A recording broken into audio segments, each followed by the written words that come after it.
Good morning, my name is Sania Fatima, working as a higher science teacher in the Mastermind National School, Yafika. In the chapter expression, we have learned about the function of reading, how the coding function is being done, how the preparation is being done. So that is about the healthy human being. What about when the person is suffering from kidney failure? So how the preparation will be happening? Do anyone know?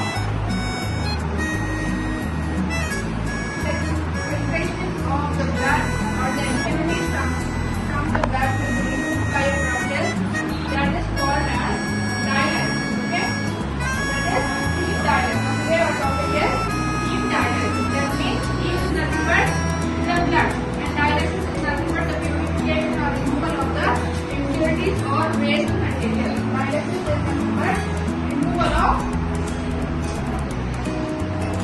waste material. What happens if waste materials are not excreted from your body? That will be turned into the toxins. They will be forming the toxins in your body and you will be suffering from various infections and diseases. So to stop that, the person who are suffering from kidney failure, they are undergoing the procedure that is dialysis. Various steps are there in this process. The first step is blood removed for the dialysis. Okay? Here see, from the arteries, the red color blood vessels which are there, that is called as arteries. From there, we will collect the impure blood. Okay, that whole blood will be collected out. Okay, the first step is we have to collect the blood from the patient. First, we will collect the blood from the patient, and that blood will be undergoing for dialysis. So the first step is here from the blood taken. And here the monitor is there to check the artery pressure.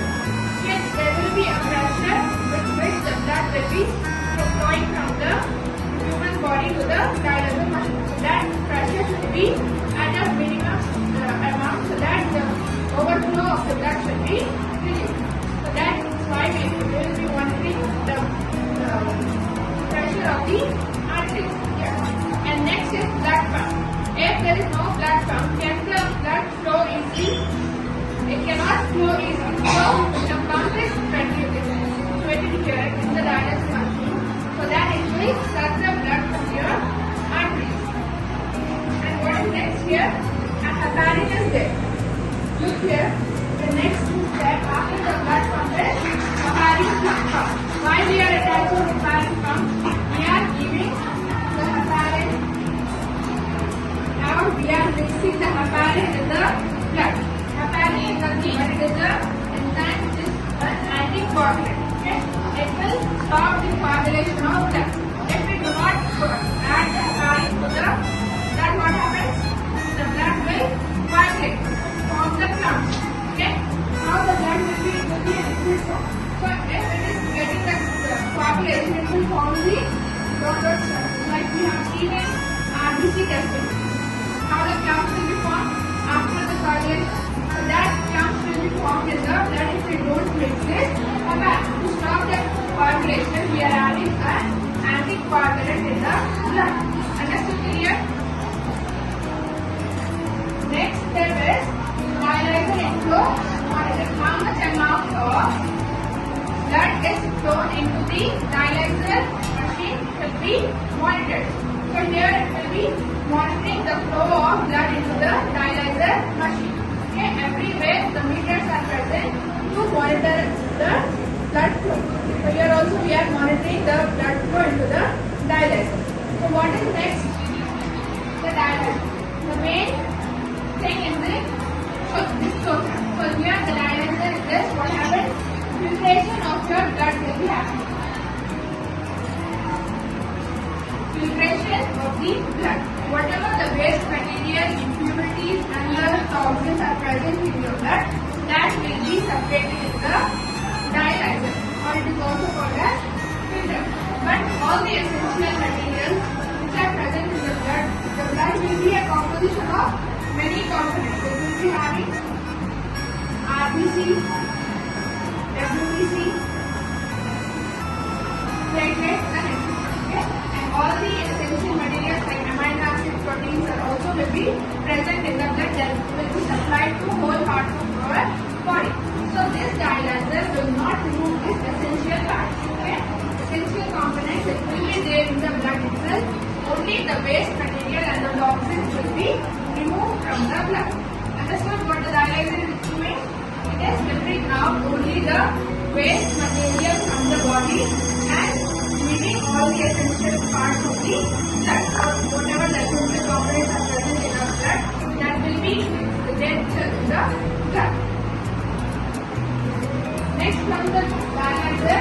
Again, the next step will be continuing here. Venous pressure monitoring this. Now, when the blood is filtered, that blood will be sent into the body of that patient from the wings. So here, the venous monitor will be starting.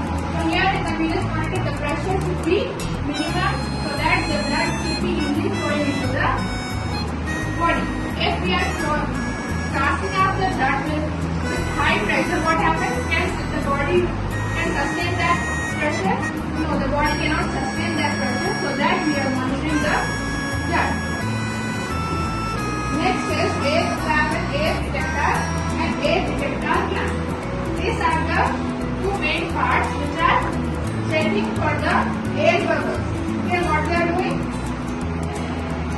There should be no air bubble formation or no air trap should be there in the blood while passing. Whenever we are passing out to the injections and pipes, there will be a possibility of formation of air inside that or formation of bubbles.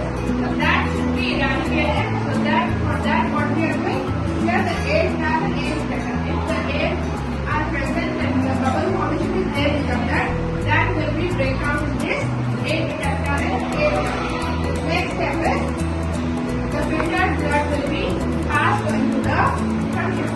This is the air trap where air will be detected and air bubbles will be taken down and removed from the blood. From there, again through the veins, the blood will be passed into the human body or the patient. And the different steps which are involved in the dialysis process. What is the first step? What is the first step? The blood will be removed from the dialysis. Next, that's all. What we will be doing in this time? What will be happening? There will be a pressure which is built for the pumping of the blood. Next step? Heparin pump. What heparin pump will be doing? Heparin is injected into the blood which will be preventing coagulation of blood. Next step? Whatever the amount of blood will be flowing to the dialyzer, that will be monitored. Next? Dialyzer. What happens in dialyzer? It will be filtering the blood. Next step? Venous pressure monitor. After the dialyzing happens, then the blood will be flown into the patient's body to the veins. So we have to monitor the venous pressure. So here the monitoring of the venous blood pressure will be happening. What is the next step? Yes. What happens here? If there is any air present in the blood or any bubbles formed in the blood, that will be removed here. And next step? Here whatever the air is present, that will be trapped there, that will be breaking down and removed. Next? The filtered blood, now it is ready to pump into the patient's body. So here, the uses of dialysis is, what is the use? To filter the blood. It is acting as a kidney. It is acting as a kidney. The kidney also functions in the same way, where it will be removing all the waste material from our body. But what is the drawback here is the dialysis is the reabsorption will not occur. Like in kidney, the reabsorption of the nutrients or minerals or whatever the amount of vitamins or minerals are present in our blood, that will be reabsorbed in the kidney. But here in dialysis, can it happen? No. No, because no living cells are present in this dialyzer. There is no reabsorption of the minerals happens in the dialyzer.